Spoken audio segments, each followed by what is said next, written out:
करोडो होते याच्या समर्थनात, आज करोडो विरोधात गेले. हे संगीता वानखेडेचे शब्द होते की एक दिवस हाच करोडो मराठा समाज तुझ्या विरोधात जाईल रे जरा नंगे. आणि कालपासून तो गेलाय. निघ, घाबरत नसते तुम्हाला. सुटा डांबरी डांबरीशे तिकडं भाकर तुकडा बाजऱ्या ते खा तिकडं आपल्या. काल तर त्याला लय घाम फुटलेला होता म्हणे. काल तर तो म्हणला आता ही तर माझा बाजारच उठवणार आहे आज. नाही, लक्षात घ्या, सुरुवात रम्या पाटलापासून होणार आहे. हा त्या बाईला बोलायची काय, किती नीचपणा, किती नालायकपणा, किती भंगऱ्या तू. मग आता तू भोगणार. तुला लय माज आला होता ना, तुला वाटत होतं करोडो मराठा माझ्या बाजूनी. आता म्हणतो या या या.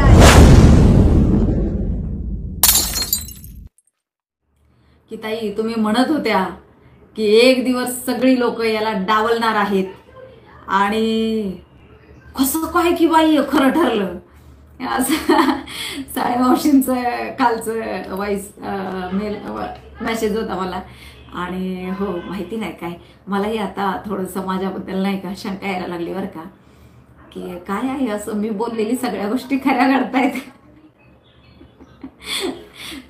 तर चला, हो आनंदाची गोष्ट आहे ही माझ्यासाठी, कारण त्या खोटारड्या माणसाचं खरं रूप समाजासमोर येणं फार गरजेचं होतं. तरी सुद्धा त्या ज्या मराठा 42 संघटना एकवटल्यात ना, त्या 42 संघटनांचे उपकार मानावे या जरा नंगेने की त्यांनी अजूनही याला नागडा केला नाही, अजूनही याची इज्जत घालवली नाही मीडियासमोर. परंतु न बोलता त्यांनी सगळं काही केलं, हे लक्षात ठेवा. न बोलता, न वाईट होता त्याला निमंत्रण दिलं नाही, अजिबात नाही. हा, यांच्या संघटना एकवटल्या आणि जो काही निर्णय त्यांचा झाला असेल, पण ह्याला मात्र डावलण्यात आलं. तर याचा आनंद आहेच आहे, असणारच आहे. आता मला लोकमत 18 ह्यांच्याबद्दल पण बोलायचं आहे. लोकमत 18ला एकही कमेंट जरांगेच्या विरोधात नाही. त्याचं कारण सांगते, मी पण केली होती कमेंट, थोड्या वेळानंतर माझी डिलीट झाली. म्हणजे ज्यांनी ज्यांनी जरांगेच्या विरोधात कमेंट केल्या त्या कमेंट डिलीट होतात. हा, IBN लोकमतच्या, लोकमत 18च्या कमेंट डिलीट होतात. कालचं त्यांचं मी बघितलं तर त्याच्यावर ज्या लोकांनी जरांगेच्या समर्थनात मेसेज केलेले आहेत त्यांचे मेसेज एकही कमेंट त्याच्या विरोधात नाही. विचार करण्यासारखी गोष्ट आहे.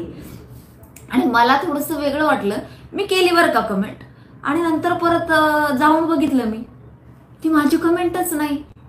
म्हणजे परत कुणाच्या काही कमेंट आलेत का बघत होती, ती माझी पण कमेंट गायब. अरे इतकं एकनिष्ठ असावं का लोकमत 18 बाई ग. आता तुम्ही कमेंट डिलीट केल्या म्हणजे लोकांच्या मनामध्ये त्याचा जो राग आहे, तुम्ही जो डिलीट करता तो लोकांच्या डोक्यातला डिलीट होणार आहे का? नाही. तो समाजाच्या डोक्यातला त्याच्याविषयी जो राग आहे तो डिलीट होणार नाही, लक्षात ठेवा. हा, तो वाढत चाललाय, तो राग वाढत चाललाय. जसं जसं समाजाला कळायला लागलं ना, ह्याने कशी फ्रॉडगिरी केली, याने कसं समाजाला फसवलंय, याने कसं याचं घर भरलंय, या माणसाने कसा स्वतःचा फायदा करून घेतला. आता मला नावं नाही घ्यायची, पण याचे जे युट्यूबर्स होते ना काही, ते विरोधात गेले त्याच्या. मग ते ज्या वेळेला विरोधात गेले, मला एका जणाने एक रील्स टाकली एका जणाची बरं का, जो माझ्यावर बरंच काही बोललेला होता. म्हटलं ताई आहो हे बघा, ह्याच्याला हे पण नाहीये, त्याच्याबद्दल काही रील्स पण नाहीये, पोस्ट पण नाहीये, आणि ह्याची रील्स वेगळीच आहे की मी आतापर्यंत तुमच्यासाठी काय केलं ते विसरून गेलेत, परंतु नाही का त्यांच्या उपयोगात आपण पडलो नाही तर लगेच लोक आपल्यावर बोट उचलायला लागले, असं काहीतरी ती रील्स होती.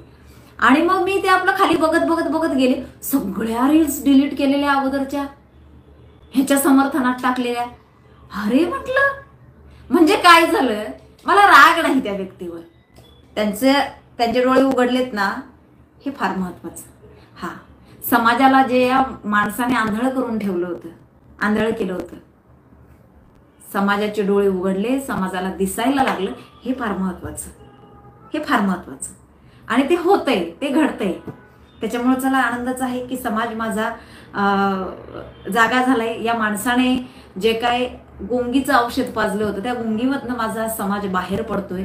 आणि अगदी ह्याच्या विरोधात मध्ये करोडो होते, याच्या समर्थनात आज करोडो विरोधात गेले. हे संगीता वानखेडेचे शब्द होते की एक दिवस हाच करोडो मराठा समाज तुझ्या विरोधात जाईल रे जरा नंगे. आणि कालपासनं तो गेलाय बरं का, कालपासनं तो करोडो मराठा समाज याच्या विरोधात गेलाय. हा अगदीच अगदीच अगदीच युवराज दादा, माझं खरं बोलणं मी कधीच सोडणार नाही.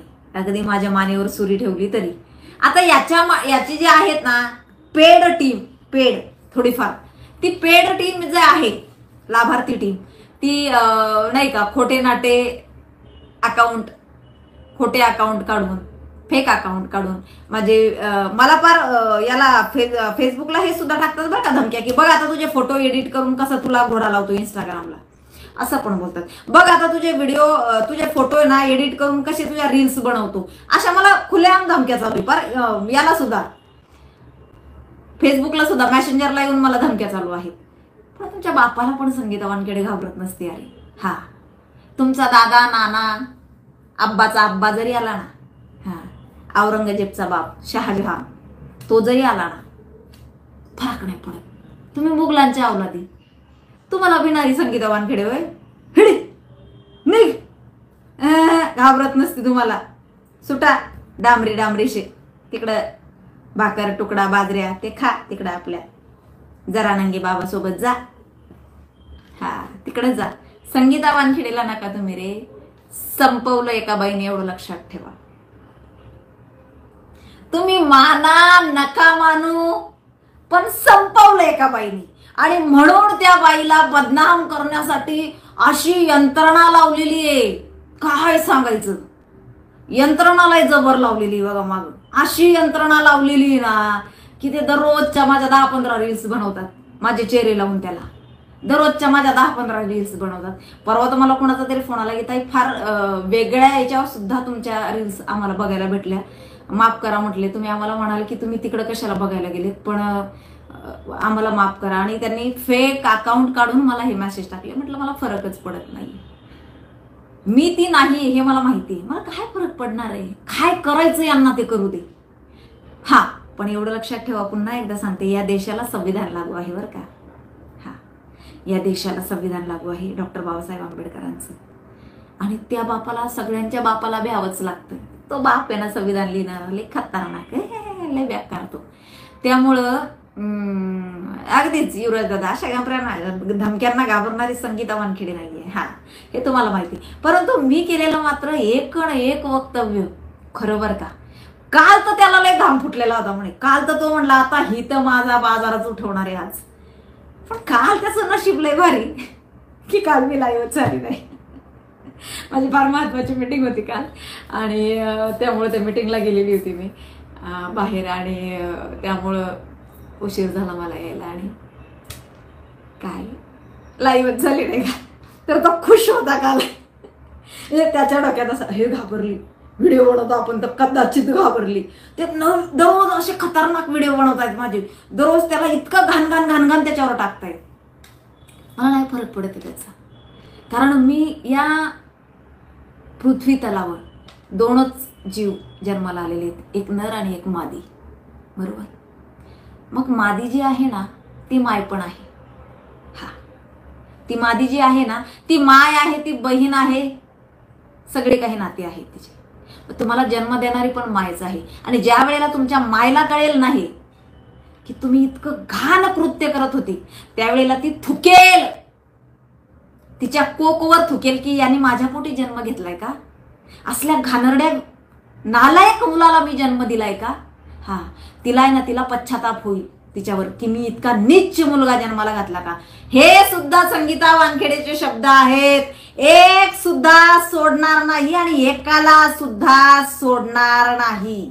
लक्षात घ्या. सुरुवात रम्या पाटलापासून होणार आहे. हा बरं का. कारण या देशाला संविधान लागू आहे. रम्या पाटलासारखे माजलेत डुकरं, गू खाणारे डुकरं माजलेत. त्या डुकरांना वटणीवर आणणं फार गरजेचं आहे. हा तर सुरुवात होणार आहे तिथनं. मग सगळे तुम्हाला वाटत असेल फेक अकाउंट काढलं म्हणजे तुमचे, तो एक जालन्याचा कोणतरी आहे त्याने त्याच्या मुलीला माझ्याबद्दल व्हिडिओ बनवायला, त्यांच्यावर सुद्धा झाले दाखल. त्या लेकराचा काही दोष आहे का आता? पण भोगावं तर लागेल ना, काय करणार, भोगावं लागेल. त्याचा दोषच नाही लेकराचा काय, पण करणार काय? गुन्हे दाखल बापावर होणार आहे. ज्या वेळेला ते होईल ना कारवाई त्यावेळेला मी रिक्वेस्ट करणार आहे कोर्टाला सुद्धा की त्या लेकराला सोडून द्या, बापाला मात्र सोडू नका. कारण तिला कुणी करायला लावलं, बापाने करायला लावलं. त्या बापाला अजिबात सुट्टी देऊ नका, लेकराला अजिबात त्रास नाही झाला पाहिजे, बिलकुल नाही. हा, एक तुम्हाला सांगते, गुणवंत सदावर्तेला मी पण वाईट समजत होती, खरं सांगते तुम्हाला मी पण. कारण त्यांनी मराठा समाजाच्या विरोधात मध्ये याचिका दाखल केलेली होती त्यांच्या मिसेसनी. ते केस जिंकले सुद्धा ती. अगदीच मला सुद्धा त्या गोष्टीसाठी त्यांचा रागच आहे. परंतु माझ्याकडे एक केस अशी आलेली ना की ती केस कुठलाच वकील घेत नव्हता आणि मला त्या व्यक्तीला न्याय देणं फार गरजेचं होतं, म्हणजे रयत शिक्षण संस्थेची. आणि म्हणून मग मला त्या महिलेला घेऊन तिकडे जावं लागलं त्यांच्याकडं. मी सुद्धा एकेकाळी त्यांना खूप घाण बोललेली, पण त्या माणसाने माझा अपमान केला नाही, त्यांनी ती केस घेतली. आणि मग ज्या वेळेला चर्चा करायला लागलो ना अशीच, त्यावेळेला ते म्हणले ठीक आहे, काही गोष्टी माझ्याही चुकल्या असतील, मी म्हणत नाही, मी माणूस आहे ताई. मग ते विषय निघला आपला सरपंचाचा पण, की सरपंच म्हणला आमचा तो असेल मी असेल, आमचा हेतू काय वेगळा नाहीये म्हटलं, मंगेश साबळेचा किंवा माझा. आमचा असा की आमच्या समाजाला आरक्षण भेटलं पाहिजे, आमचा समाज त्रासलेला आहे. त्यामुळे ते लेकरू पण म्हटलं, आज तो पोरगा स्वतः गुणवंत सदावर्ते म्हटलाय की तशा मुलांची गरज आहे आज समाजाला. चळवळीतला पोरगा आहे, गावासाठी काम करणारा आहे. जर मी ठरवलं असतं ना ताई, मी त्याचा जामीन होऊ दिला नसता.